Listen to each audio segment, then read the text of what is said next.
What's good, yeah? I see the world as inside the cells that's inside of me. Prodigy, living my life like I won the lottery because I did.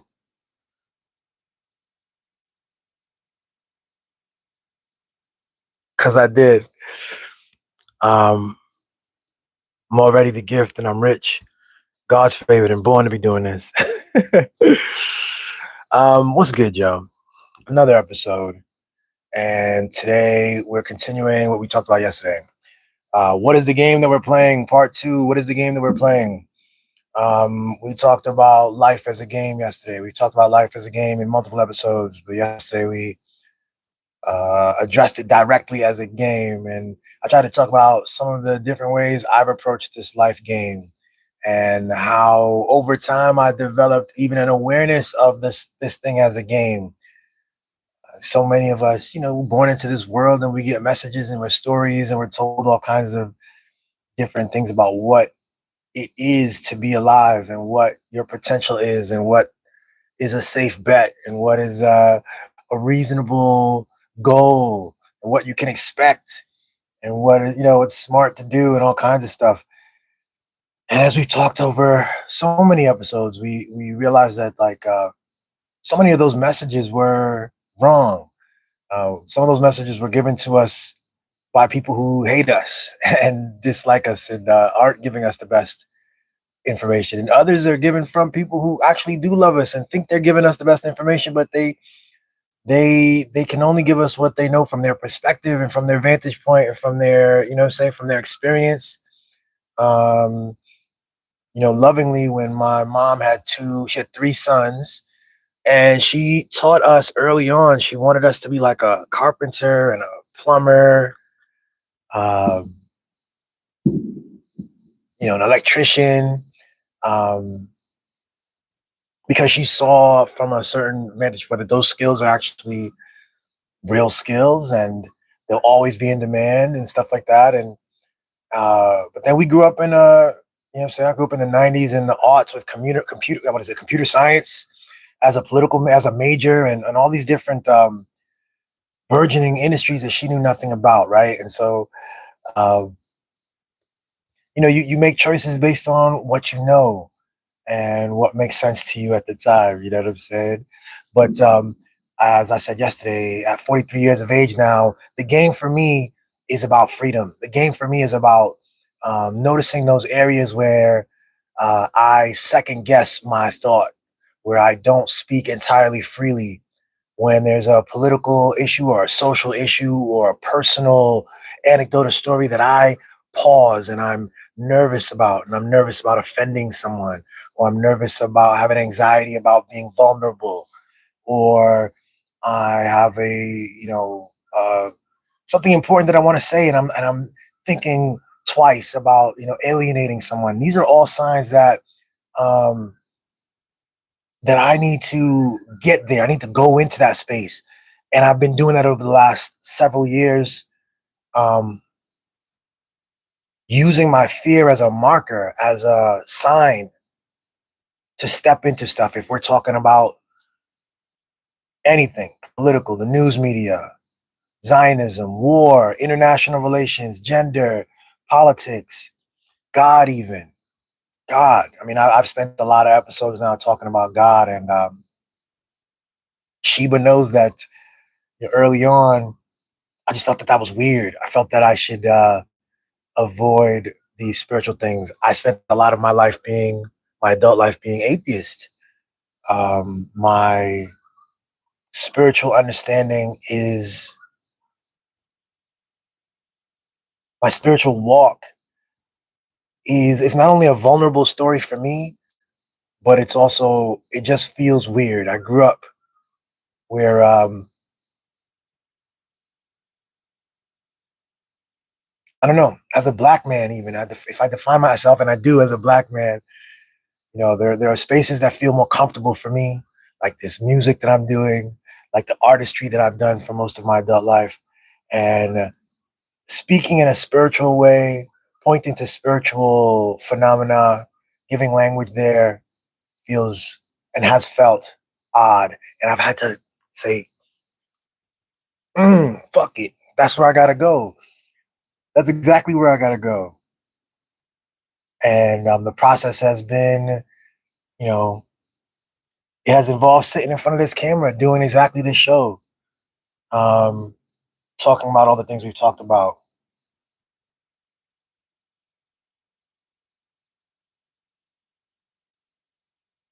So that's where I'm at. I mean, that's the game that I'm playing now. Um, it's it's great. It's a refinement. It's a refinement game. It's really something I wake up every day and I find my own inspiration. I see something happening in the world and then it reflects on my personal experience and I feel like this is something I can talk about. Um, but it wasn't always like that, you know. Just 8 years ago, if I'm a CNN editor producer at CNN, I thought that the game I was playing was to navigate this massive company. This company is connected to HBO and connected to all these other media properties, and I wanted to do a good job every day. I did an edit piece at least once every day for the shows for like Jake Tapper or Evan Burnett or Wolf Blitzer. I wanted to do a good job. I've worked with a producer. I sometimes have to work directly with those anchors I just mentioned. I wanted to be polite. I wanted to pay attention.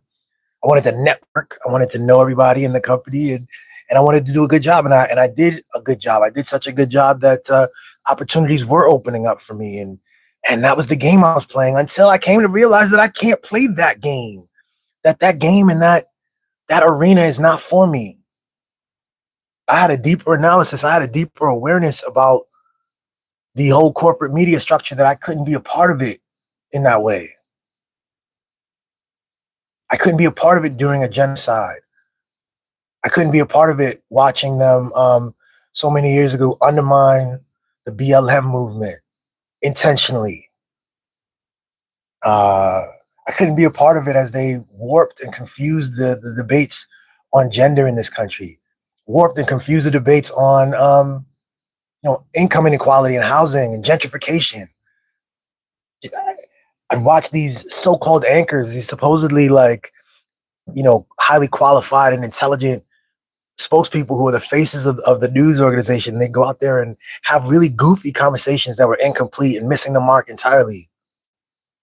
So if I had decided to, though, if I was attached to the idea that the game I'm playing is to network and do a good job in a corporate structure, then I would have to find a way to overlook all that. I would have to subdue all of these little observations I was making, all of those gut feelings, that truth that I knew, and I would just simply continue to play the navigate the company game.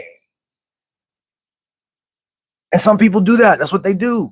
Some people, that's what they know. That's just the framework. This is, you're working at CNN. It's the tops of. This is the most popular, the most well-known journalism organization in the country. This is it.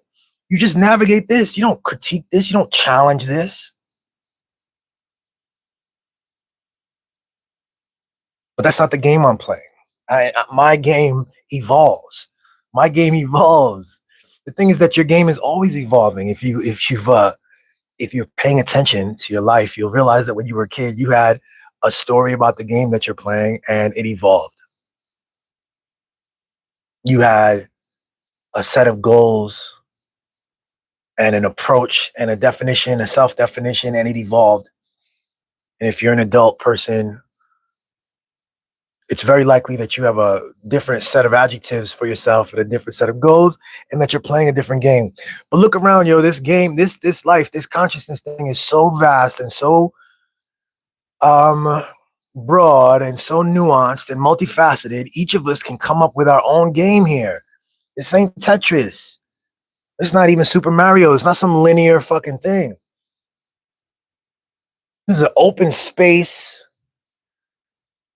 thing, and you look like, what is it? Grand Theft Auto is this awesome open world environment that you can go off on these little side quests. You can actually avoid the main game as for quite some time and go and develop your home, or get some cash and do some vigilante shit or whatever you want to do. You know what I'm saying? But obviously life is a trillion times more complex than that. And so you look out in the world and you see some people are playing all kinds of wild games, like clavicular in the looks maxing world, and those guys, that you listen to him for a second and you realize he's playing a game where he wants to be the most handsome thing he can possibly be. He wants to be validated as aesthetically pleasing. This is very important to him. This is the game. This is the game. And so he'll do everything from, what I'm saying, facial massage and lotions to smashing the bones in his face to have a more chiseled jaw. I mean, really ridiculous stuff. And he's even interested in doing some like very cutting edge, dangerous surgery to gain 4 inches, break his legs so that they can insert a pole that would give him a leg lengthening surgery. Um, that's a wild game. That's a wild game that he's choosing. And we believe fundamentally in people's independent rights to do whatever they want to do in this world. And so we'll see how it develops, though. But you see how that game is, and I hope he can see sooner than later that that's a tough game. There's gonna be diminishing returns on that game. He's already got diminishing returns. It's like, you got to develop a personality with all that too, bruh. It's not just looks. It's not just looks, but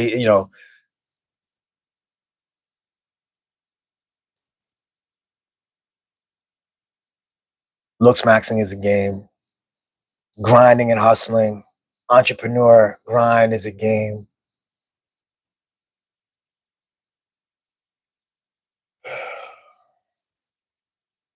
Um,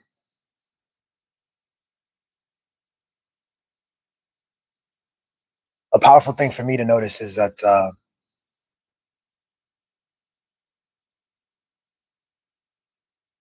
I'm playing a game. I'm playing a game whether I'm intentional about it or not. If I'm not intentional about it, then I'm probably playing a game that other people have given to me, and I'm probably being tossed around as things happen. I'm surviving and doing what appears to be available to me at any moment, rather than grabbing the reins of it, being intentional, being authentic, being intentional, developing the sense of purpose, developing, what I'm saying, the grounded intuition that will be the flag for like how I'm playing the game. The grounded integrity. So that even as I'm evolving, right, I still am grounded in this self-derived like definition. So as I evolve, I don't necessarily move from like entirely, like I'm grounded in my own shit. I'm not just I turn on the news and I get some dumb shit from somebody, and now, what I'm saying, like I'm completely off track and I'm off doing that stuff.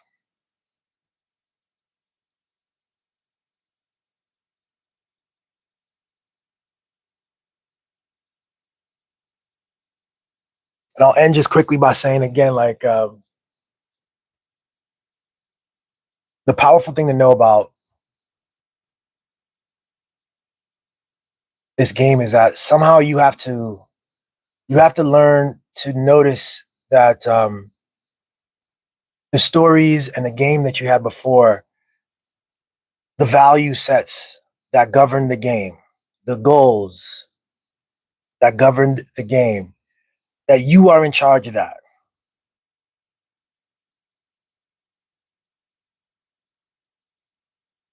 If you were told that being a man required these these things, and you've been living that and you've been doing that, you've been doing your best to be that man that you were told as a child that you should be.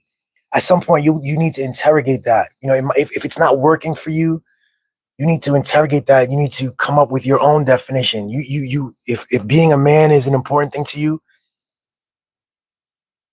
know that there's myriad ways to be a man.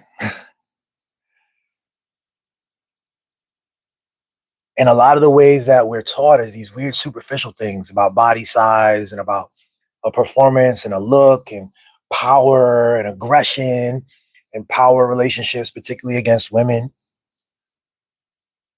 And you'll have to adjust and evolve and shed that and reassess.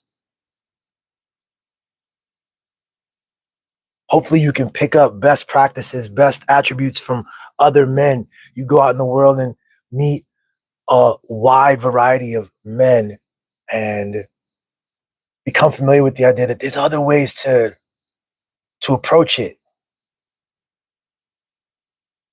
Women have the same predicament, but from a different perspective and a different angle.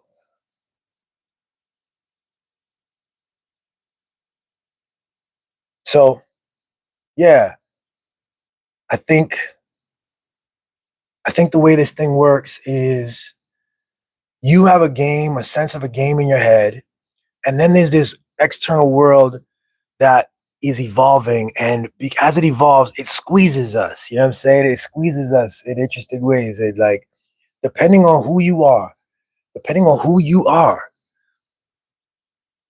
You know what I'm saying? It's like they say, what happens when you squeeze an orange? Squeeze an orange as hard as you can. What happens? Orange juice comes out, not apple juice, not blueberry juice. Orange juice comes out. Why? Because you squeeze an orange. So the world kind of squeezes you, conditions arise, and based on who you are, what values you've assigned to things, what values you've internalized, who you've told yourself that you are, that this will come out. This is going to come out. So be who you are with intention. Be what you are. Be who you are with intention so that you choose it, so that you know, so that you aren't like repeating patterns.